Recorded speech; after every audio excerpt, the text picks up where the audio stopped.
দেশ দিলে দেশ ধ্বংস হয়ে যাবে, জাতি ধ্বংস হয়ে যাবে। একজন সচেতন মানুষ কোনোদিন দেশ ধ্বংস করার সুযোগ দিতে পারে না। এই জন্যই তো চোর দুর্নীতিবাজের ঘুম নাই। এই দেশে ইসলাম চায় না কারা? দুর্নীতিবাজ যারা। এই দেশে ইসলাম চায় না কারা? চোর ডাকাত যারা।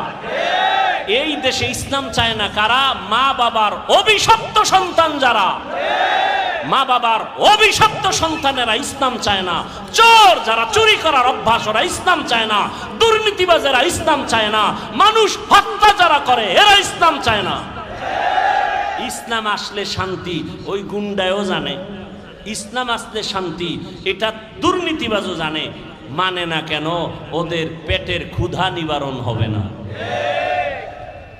কিন্তু দুঃখ আমরা এক হতে পারতেছি না।